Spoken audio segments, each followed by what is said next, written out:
Sir, अपनी यात्रा की शुरुआत अपनी पदयात्रा की शुरुआत यहीं से की थी, भितिहरवा आश्रम से। कल चुनाव प्रचार का कल जो है वो लास्ट का चुनाव है, आप यहाँ पे आए हैं, क्या कुछ कहेंगे इसको? यात्रा की शुरुआत नहीं की थी। बिहार में बदलाव के लिए, बिहार में सुधार के संकल्प की शुरुआत इसी आश्रम से, इसी परिसर से हुआ था और आज उसका एक चरण पूरा हो रहा।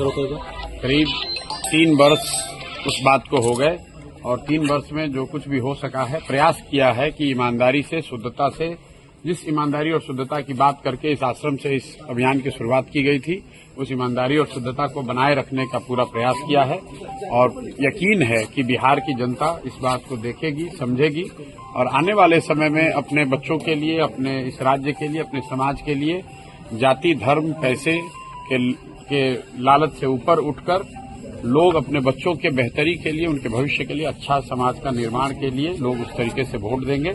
बस यही कहना चाहते हैं। प्रधान जी, क्या फीडबैक है पूरे प्रदेश से आपके पास? फीडबैक मेरे भाई तो किसी के पास नहीं है। फीडबैक तो जो आप लोग दे रहे हैं, जो इलेक्शन कमीशन दे रहा है, वो सब लोग सुन रहा है कि बिहार में पहली बार आजादी के बाद बिहार के इतिहास में सबसे ज्यादा वोट पड़ा है और ये अपने आप में एक बहुत बड़ा संकेत है, बदलाव का संकेत है। पहली बार बिहार में इतनी बड़ी संख्या में वोट पड़ा है, तो एक तरीके से गांधी के इस आश्रम में, गांधी के विचार से, लोकतंत्र के मानने वाले लोग की सबसे बड़ी जीत है कि बिहार में आज तक 65% वोट कभी नहीं पड़ा है। तो हम लोग का ऐसा मानना है कि ये 65% वोट बिहार में बदलाव का वोट है। 14 तारीख से बिहार में एक नई व्यवस्था बनाने के लिए वोट है। ये वोट इस बात के लिए है कि बिहार में भी अब बच्चों के लिए पढ़ाई और रोजगार हो, बिहार के बच्चों को भी आगे पलायन न करना पड़े, 10-12 हजार के रोजी रोजगार के लिए घर परिवार, बिहार गांव छोड़कर बाहर नहीं जाना पड़े, बिहार में भ्रष्टाचार खत्म हो और इसीलिए लोग इतनी बड़ी संख्या में आकर वोट दिए हैं। जितने भी पत्रकार हैं, विशेषज्ञ हैं, राजनेता हैं, किसी को अंदाजा नहीं था, किसी को अंदाजा नहीं है कि इतना लोग वोट दिया कौन है।